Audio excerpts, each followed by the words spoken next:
తెలంగాణలోని భూ సంస్కరణ గురించి చూద్దాం.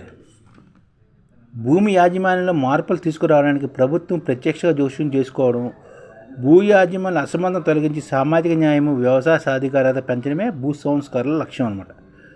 వ్యవసాయ పారిశ్రామిక రంగాల అభివృద్ధి, ఉత్పత్తుల పెంపు, వ్యవసాయ స్వయం సమృద్ధికి చేసే కార్యక్రమాల్లో భూ సంస్కరణ కీలకమైనవి. తెలంగాణలోని జాగీర్దారులు, సంస్థానాధీశులు, ఇనాందారులు, మధ్యవర్తులు అధిక శిస్తు వసూలు చేయడం ద్వారా రైతును దోపిడీ చేసే విధానాన్ని నిరోధించడానికి పలు సంస్కరణలు చేశారన్నమాట. అలాంటిదే భూ సంస్కరణలు. 1948 ఫిబ్రవరిలోని జేసీ కుమారప్ప అధ్యక్షతన వ్యవసాయ సంస్కరణ కమిటీ ఏర్పాటు చేశారు. ఇది తన రిపోర్టును 1949 జూలైలో అందజేసింది.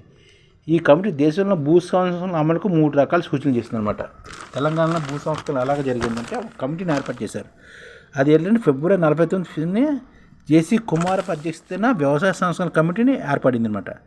ఇది తన రిపోర్ట్ను 1949 జూలైలో అందజేసింది. ఈ కమిటీ దేశంలోని భూ సంస్కరణ అమలుకు 3 రకాల సూచనలు చేసింది. అవి మధ్యవర్తి తొలగింపు, కౌలు సంస్కరణలు, భూగరిష్ట పరిమితి చట్టం అన్నమాట. భూగరిష్ట పరిమితి చట్టం ఇలాగ 3 సంస్కరణలు చేసిన సూచనలు. అదేంటంటే మధ్యవర్తుల తొలగింపు, కౌలు సంస్కరణలు, భూగరిష్ట పరిమితి చట్టం. 1950 దశాబ్దాన్ని భూ సంస్కరణ దశాబ్దంగా పిలుస్తారు. రాష్ట్రంలో భూ సంస్కరణలు 2 దశలుగా వర్గీకరించడం. మొదటి దశ 1948 నుంచి 1970 వరకు, రెండో దశ 1970 నుంచి 1980 వరకు. మొదటి దశ భూ సంస్కరణ రావడానికి వ్యవస్థాపకపూర్వక రాజకీయ అంశాలు, రైతాంగ ఉద్యమాలు, ఆర్థిక కారణాలు ప్రధాన పాత్ర పోయించనమాట. హైదరాబాద్ జాగీర్దారుల రద్దు చట్టం 1949లోనే జరిగింది. దాని గురించి వస్తే ఈ చట్టాన్ని తెలంగాణ మధ్యవర్తుల తొలగింపు చట్టం, హైదరాబాద్ సంస్థాగత మధ్యవర్తుల తొలగింపు చట్టం అనే పేర్లు కూడా ఉన్నాయి. భూస్వామ్య వ్యవస్థ వల్ల రైతులు, కౌలుదారులు, వ్యవసాయ కూలీలు అబద్ధాభావంతో బతికేవారు. వారి దయనీయ పరిస్థితి అధ్యయనం చేయడానికి హైదరాబాద్ వ్యవసాయ సంస్కరణ కమిటీని ఏర్పాటు చేశారు. ఈ కమిటీ సూచనల మేరకు 1949 ఆగస్టు 15 హైదరాబాద్ జాగీర్దారీ రద్దు క్రమబద్ధీకరణ 1358 ఫసలీ చట్టాన్ని ఆమోదించారు. ఈ కమిటీ జాగీర్దారీ వ్యవస్థను రద్దు చేయాలని, కౌలుదారులకు రక్షణ కల్పించాలని పేర్కొంది. దీని ప్రకారం మొదటి జాగీరు భూములను, తర్వాత సర్ఫే కాస్ట్ భూములను దివానీ భూములుగా ప్రకటించారు. చట్టం అమలు 1949 సెప్టెంబర్ 1 హైదరాబాద్ జాగీర్దార్ రద్దు చట్టం అమలుపరచడం కోసం జాగీర్ పరిపాలనాధికారి నియమించారు. నియమ నిబంధనల కోసం 1949 సెప్టెంబర్ 14 మరొక హైదరాబాద్లో జాగీర్ రద్దు నిబంధన చట్టాన్ని కూడా రూపొందించారు. మొదట 1949 అక్టోబర్ నుంచి 1950 వరకు మార్చి వరకు తొలగించిన జాగీర్దార్ తాత్కాలిక అలవెన్స్ను కూడా ఇచ్చారు. 1950 జనవరి 25 నష్టపరిహారాన్ని నిర్ణయించే నిబంధనలతో హైదరాబాద్ జాగీర్దార్ రెగ్యులేషన్ చట్టాన్ని కూడా ఏర్పరిచారన్నమాట. 1950 అక్టోబర్ 18 మరొక సవరణ కూడా ప్రకటించారు. ఈ చట్టంలో అంశాలు ఏమి ఉండేవంటే, ఈ చట్టం ప్రకారం 1950 ఏప్రిల్ నుంచి జాగీర్దారులు గత 10 సంవత్సరాల ఆదాయాన్ని ప్రమాణంగా ఎంచుకుని మొత్తంగా 18 కోట్ల నష్టపరిహారంగా దశల వారీగా చెల్లించారు. 1990 జూలై వరకు 29 కోట్లు చెల్లించారు. 7,866 గ్రామాల్లో ఫ్యూడల్ దోపిడీకి చిహ్నాలైన 975 జాగీర్దారులను తొలగించి వ్యవసాయం చేసే రైతులకు యాజమాన్య హక్కులు కల్పించారు. జాగీర్దారీ భూమి శిస్తులో 12.6% రాయితీ కూడా ఇచ్చారు. హైదరాబాద్ సేద్య వ్యవస్థలో ఇది 39%గా ఉండేది 30% ఉండేదన్నమాట. సైనిక చర్య అనంతరం తెలంగాణ ప్రజలు సాధించిన తొలి విజయంగా ఈ చట్టాన్ని పేర్కొంటారన్నమాట. ఈ చట్టం ఏంటంటే హైదరాబాద్ జాగీర్దార్ రద్దు చట్టం అన్నమాట 1949లో. ఈ చట్టం ద్వారా ఇది మొత్తం అంతా జరిగింది. అలాగే ఇనాముల చట్టం, సవరణ చట్టం ఎలా జరిగిందంటే 1985లోనే 1950 చట్టంలో మినహాయింపులు రద్దు చేయడానికి 1985లో మరో సవరణ తీసుకుని వచ్చి మతపరమైన చారిటబుల్ ఇనాములన్నింటినీ రద్దు చేశారు. ఈ చట్టాన్ని అమలుపరచడానికి 1988 డిసెంబర్ 20న జారీ అయిన రూల్స్ ప్రకారం ఇనాం భూములపై యాజమాన్య హక్కులు వారు సేద్యం చేస్తున్న వారు కౌలుదారులు 9 నెలలు అంటే 1989 సెప్టెంబర్ 22లోగా రిజిస్ట్రేషన్ కోసం దరఖాస్తు చేసుకోవాలని ప్రకటించారు. వీటికి ఆధారంగా చేసుకుని ఆర్టీఓ విచారణ జరిపి రిజిస్టర్ సర్టిఫికేట్ ఇచ్చారు. ఒకవేళ ఆర్టీఓ తీర్పు ఆమోదయోగ్యం కాకపోతే జిల్లా కలెక్టర్ అప్పీల్ కూడా తీసుకోవచ్చు. కలెక్టర్ తీర్పు తుది తీర్పుగా పరిగణించాల్సి ఉంటుందన్నమాట. తెలంగాణలో అన్ని జిల్లాల్లో 3,94,628 ఎకరాలకు సంబంధించి 81,522 మంది దరఖాస్తు చేసుకున్నారన్నమాట. వీరిలో 46,526 మంది 57% రైతులు రిజిస్ట్రేషన్ పత్రాలు కూడా ఇచ్చారు. వీరి ఆధ్వర్యంలో 3,04,100 ఎకరాల భూమి ఉందన్నమాట. సెటిల్ కాని కేసులు 34,924 ఉండగా కోర్టు లిటిగేషన్ 72 కేసులు వచ్చాయన్నమాట. అలాగే తెలంగాణ ఇనాముల రద్దు చట్టం 1955 కూడా ఒక చట్టం జరిగింది.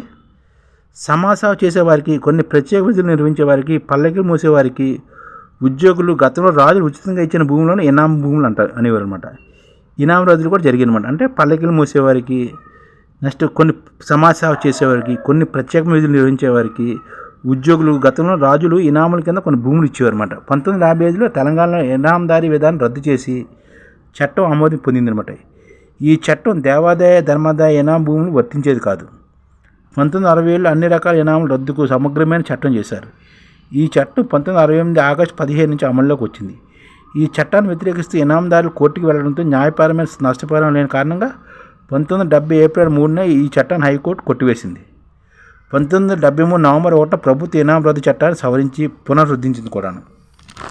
అలాగే ఇనాందారులు అంటే ఎవరు, జాగీర్దారులు అంటే ఎవరు, సంస్థాన నిధులు ఎవరు, కల్సాలు అంటే ఎవరు చూద్దాం. ఫస్ట్ ఇనాందారులు.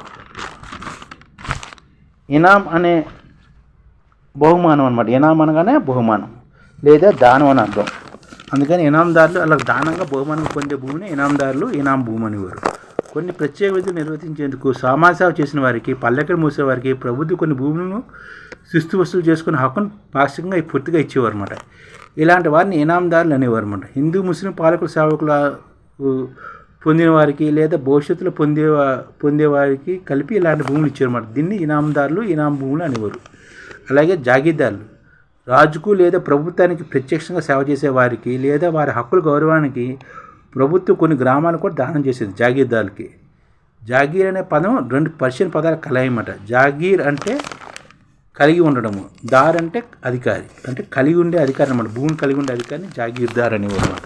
గ్రామాలని జాగీర్దార్ విధానం ఢిల్లీ సుల్తాన్ ప్రవేశపెట్టారు. ఈ జాగీర్దార్ విధానాన్ని ఢిల్లీ సుల్తాన్ ప్రవేశపెట్టమంటారు.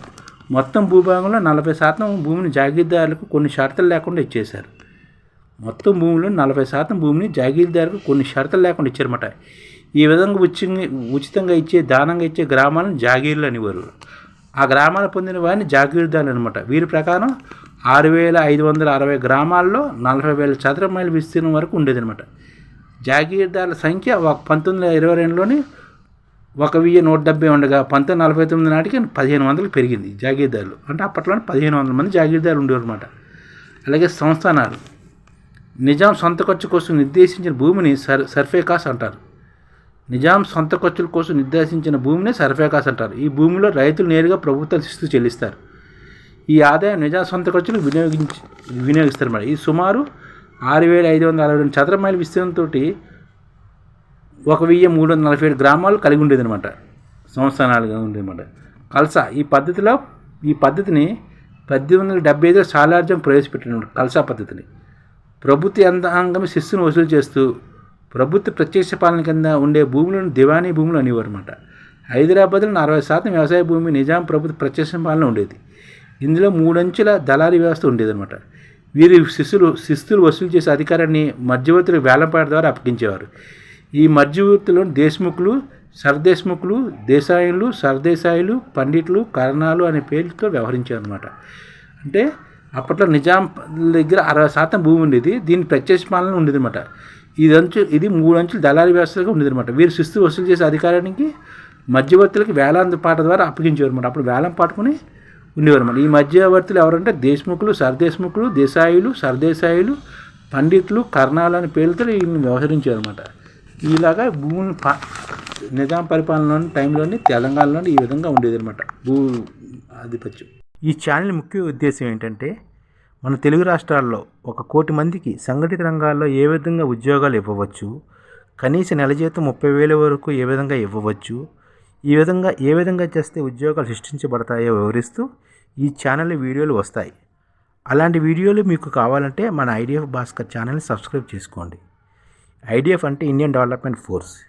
ఈ వీడియోలు చూసిన తర్వాత మీకు నచ్చితే లైక్ చేయండి, మీ ఫ్యామిలీ మెంబర్స్కి షేర్ చేయండి, మరియు మీ ఫ్రెండ్స్కి షేర్ చేయండి. Thank you. నమస్కారం.